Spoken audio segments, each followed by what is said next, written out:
Good morning बच्चों। Next हम लोग डीएस के कोर्स में लेते हैं पार्ट 18 सिद्धांत बोध प्रश्नावली जो आपको दे रखी है। कोई पाठ नहीं है ये, बस छोटी छोटी जानकारियां हैं जो आपको प्रश्नोत्तर के तौर पर इसमें दी गई है। तो जो प्रश्न मैंने टिक लगा रखे हैं वे प्रश्न आपको करने हैं और एग्ज़ाम की दृष्टि से प्रिपेयर करने हैं। जैसे आर्य किसे कहते हैं बच्चों? आर्य किसी जाति विशेष का नाम नहीं है। जो उत्तम स्वभाव वाला होता है, सदाचारी होता है, धर्मात्मा होता है, परोपकारी होता है, जिसमें सारे सद्गुण होते हैं, उसी व्यक्ति को आर्य कहते हैं। और आर्य का शाब्दिक अर्थ होता है श्रेष्ठ और गतिशील। फिर दस्यु किसे कहते हैं? जो आर्यों के विपरीत स्वभाव वाले होते हैं, मतलब जो दुष्ट होते हैं, अपरोपकारी होते हैं, दूसरों को परेशान करने वाले होते हैं, वो दस्यु या अनार्य कहलाते हैं। उसके बाद में तीसरा प्रश्न है कि आर्य कहाँ, उनका उत्पत्ति स्थान क्या है? तो मानव सृष्टि जो है वो त्रिविष्टप अर्थात तिब्बत में हुई थी। तिब्बत को पहले त्रिविष्टप कहा जाता था और सारे आर्य जो हैं वो तिब्बत से ही धीरे धीरे अलग अलग मैदानों में फैलते गए। प्रश्न 4 आपको नहीं करना है। फिर आता है नेक्स्ट प्रश्न, वर्ण किसे कहते हैं? तो बच्चों, गुण, कर्म और स्वभाव के कारण जो कार्य चुना जाता है उसे वर्ण कहते हैं। जैसे ब्राह्मण, 4 वर्ण होते हैं, ब्राह्मण, क्षत्रिय, वैश्य और शूद्र। ये वर्ण जो हैं ये रंग रूप से नहीं होते हैं, जन्म से इनकी निश्चितता नहीं होती है। ये वर्ण जो हैं वो आपके कर्मों के अनुसार आपको मिलते हैं, ये जाति नहीं है, ठीक है? और जाति अलग चीज़ है, जाति जो है वो जन्म के आधार पर निश्चित होती है, ठीक है? इसके बाद अगला प्रश्न हमारे लिए आता है, क्या ब्राह्मण, ठाकुर, कायस्थ, खत्री आदि जाति हैं? नहीं है बेटा, ये तो वर्ण हैं और वर्णों के बिगड़े हुए रूप हैं और उनके भेद उपभेद आदि हैं। मतलब जैसे जैसे वर्ण व्यवस्था में विकृतियां आने लगी, गंदापन, उनका गंदा स्वरूप सामने आने लगा, तो इस तरीके की जातियां सामने आने लगी, ठीक है?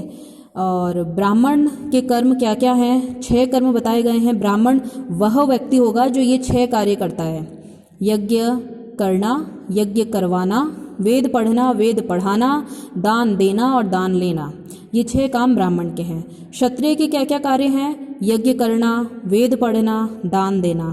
फिर प्रजा का पालन करना, मतलब सभी की रक्षा करना, दुष्टों का दमन करना और देश की रक्षा करना, ये क्षत्रिय के कार्य हैं।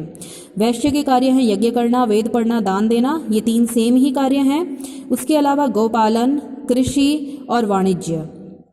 वाणिज्य मतलब बिजनेस करना, गोपालन मतलब गायों का, पशु पक्षियों का पालन करना, कृषि मतलब ये खेती बाड़ी करना, ठीक है? ये कार्य वैश्यों के हैं। फिर शूद्र के क्या क्या कर्म हैं? शूद्र के होता है अपने स्वभाव के अनुसार ये जो ऊपर के तीनों वर्ण हैं इनकी सेवा या सहायता करना, ये कार्य शूद्र का होता है।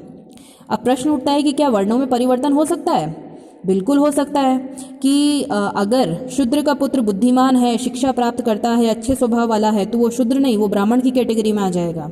अगर वो दुष्टों का दमन करता है, देश की रक्षा करता है, तो वो क्षत्रिय की कैटेगरी में आ जाएगा। अगर वो वाणिज्य या गोपालन जैसा कार्य या कृषि काम करता है तो वो वैश्य की कैटेगरी, वैश्य वर्ण का माना जाएगा, ठीक है? इसलिए वर्णों में परिवर्तन हो सकता है। इसके बाद में अगला प्रश्न आता है कि वर्ण व्यवस्था से क्या लाभ है? बेटा, वर्ण व्यवस्था से अनेक लाभ हैं। जैसे इससे सामाजिक व्यवस्था और परंपराएं बनी रहती है। जब कार्यों का बंटवारा हो जाता है, कार्य विभाजन हो जाता है, विभाजन मतलब बांटना, श्रम विभाजन हो जाता है, तो कार्य समाज में आप व्यवस्था बनी रहती है, एक दूसरे को कलेश नहीं होता, संघर्ष नहीं होता, सबको अपने अपने काम पता होते हैं और अपनी योग्यता के अनुसार वो काम करता रहता है। अब आश्रम किसे कहते हैं? जो मनुष्य है वो 100 वर्ष का माना जाता है, उसकी 100 वर्ष की आयु को 4 भागों में बांट दिया, 25-25 वर्ष की। पहला 25 वर्ष जो होता है वो पढ़ाई का काल होता है, दूसरा 25 वर्ष होता है वो गृहस्थ जीवन का होता है। इस तरीके से 25-25 वर्ष के जो 4 कालखंड बांटे गए हैं आयु के अनुसार, उसको आश्रम कहते हैं। आश्रम 4 होते हैं: ब्रह्मचर्य आश्रम, गृहस्थ आश्रम, वानप्रस्थ और संन्यास आश्रम। ब्रह्मचर्य आश्रम जो होता है वो तप और संयम के साथ विद्या का अध्ययन करना ब्रह्मचर्य आश्रम का कर्तव्य है। गृहस्थ आश्रम में 25 वर्ष के बाद जब विवाह किया जाता है, पारिवारिक जीवन बिताया जाता है, संतान उत्पन्न की जाती है, दान धर्म किया जाता है, उसे गृहस्थ आश्रम कहते हैं। वानप्रस्थ आश्रम 50 से 75 वर्ष तक होता है। इसमें गृहस्थ जीवन की जिम्मेदारियों से इंसान मुक्त हो जाता है।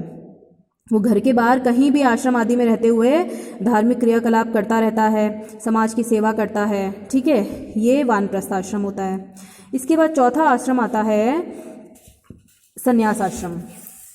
संन्यास आश्रम में बेटा जो व्यक्ति है वानप्रस्थ वो सन्यासी का रूप धारण कर लेता है, सिर पर चोटी रखता है और बिल्कुल भगवा कपड़े पहन लेता है, और उसके बाद में वो पूरी तरीके से हर तरीके से सांसारिक जीवन से मुक्त हो जाता है, वो जंगलों में चला जाता है और यहाँ तक वो अपना नाम भी बदल लेता है।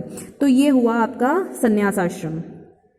तो ये प्रश्न मैंने टिक करे हैं आपको, और ये प्रश्न आपको एग्ज़ाम के पॉइंट ऑफ व्यू से लर्न करने हैं। थैंक यू बेटा।